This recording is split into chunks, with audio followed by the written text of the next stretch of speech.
Hi, everyone. Stephanie Battolino here with another edition of Walk the Walk and Talk the Talk. And on this one, I thought I would talk a little bit about the origins of my book, which I just got the hardcover. It is available in hardcover as well as softcover at my website, stephaniebattolino.com, or gosh, in a zillion other places. One of the things I'm very grateful for this year, having finished a book and actually have it published. So very, very thankful for all of you that have bought the book. And what I wanted to talk about was, and I've discussed this on various podcasts throughout the year since the book has come out, but like kind of how it all started. It was not an overnight situation by any stretch of the imagination. I actually started writing the book after the Pulse massacre. So that was 5 years ago, this past June. I didn't lose anyone in my circle at that horrific tragedy, but I could really feel the disturbance in the force, throughout the LGBTQ plus community, and it really kind of got me to writing. I was thinking about it anyway. I'd been writing for online for, Huffington Post and places like that around that time. And, but to actually put my thoughts into a book was something that, I hadn't yet done. So it really started then. But the book that actually wound up being published this year was not the book that I started out writing. It was more about the things that I was talking to companies about, moving from policy to practice, and how do you take, all the the work that you've done, the policy work that you've done, and, with EEO policies and non-discrimination policies, and making them more inclusive, especially for the trans and non-binary community. So then what do you do to make that more, to imbue all those things into your culture and really change the culture, and so I started writing it that way. And that section clearly is in the book, but kind of life got in the way. Work got in the way, started traveling a lot, and the book kind of went off to the side. And then after I decided to leave corporate nearly 2 years ago, that's when I picked back up on the book. And then that's when I started to think about the book very differently, that perhaps there was a larger story for me to tell about living a corporate life on both sides of the glass ceiling.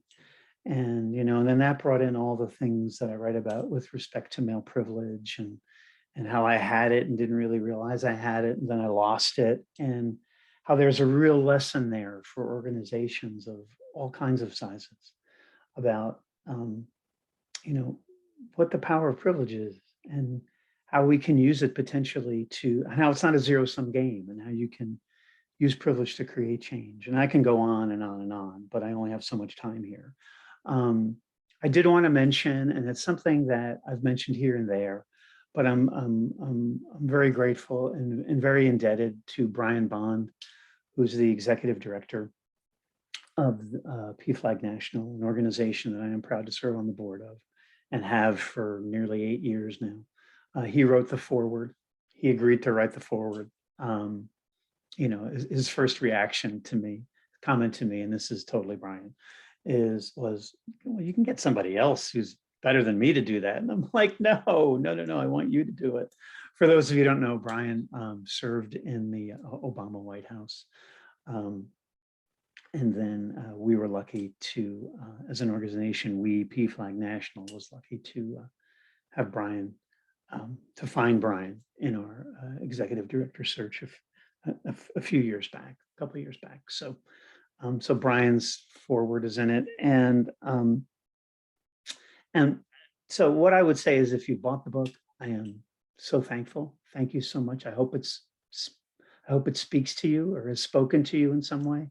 When I started out to write the book, I'm New York Times bestseller. I don't think so, but hey, one never knows.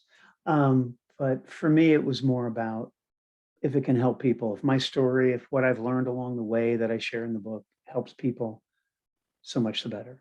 And the feedback that I've been getting, that my publisher has been getting, is that that is in fact happening. So, and I hope it's happened for you if you've read it. If you haven't, I would urge you to pick up a copy. Again, you can go to my website. There's a special promotion going on that's going to go all throughout the holidays. And I'd love for you to pick up a copy. I'll sign the book. I'm happy to do that and send it off to you. What I thought, and because I just think, and if it's not for you, maybe it's somebody in your circle who you think can benefit. I've heard that from folks. It's like, Steph, I read the book and I really had to get someone else who's going through a tough time to read it because I really think your story can help. And that's really it for me. It really is, honest and truly. And regarding that, what I thought I would do to just close out this segment is to share with you an excerpt that I have shared before on another podcast, but who knows who listens to it. But I thought it was important to share it again with you now, and it's from the introduction of the book, actually, and it goes like this. In my experience, I have found that we all, to one degree or another, have experienced feelings of pain, hurt, frustration, and anger at various points in our lives. It is what bonds us to one another, but we all cross paths with these emotions in a variety of ways. These emotions may come to us because we did not achieve a personal or professional goal we have set for ourselves, or maybe because we haven't been able to let go of a wrong or injustice, real or perceived, that was done to us, or worse yet, because we've been denied the love of a parent or sibling who felt we somehow didn't deserve it. It is within this matrix of emotions where our lives intersect. The venue within which you have felt the sting of rejection, for example, may be different than mine was when I realized my brothers, for example, could not deal with my coming out as trans, but that in no way diminishes the effect that feeling has had on each of us. That is the precise place where our life's arcs intersect, where our greatest common denominator of humanness fuses us together. On the surface, you might say, I cannot relate at all to you as a transgender person. But if you allow yourself to touch the essence of the emotions that I've experienced, you will no doubt connect with a parallel emotion from your own lived experience. And voila, we have found the beginning of our kinship, our foundation from which understanding can begin to form. I realize this may all seem a bit too ethereal, but I believe it is possible, if only life itself and the society in which we live didn't get in the way. We are bombarded every day with forces that seek to shape our opinions, our degree of open-mindedness, and our tolerance for people who, quote, don't look like me, unquote. Our worldview is influenced on a daily basis by the media in all its forms, and even by the ones we love. That's a lot to overcome, and it can vary widely depending on where you live as you're reading this book. But I remain undaunted and humbly offer my story for you to contemplate, because we all have a story that deserves to be heard. And this one happens to be mine. Thank you all very much. I wish you all the best, and love one another, and look out for each other, and I'll see you next time. Take care.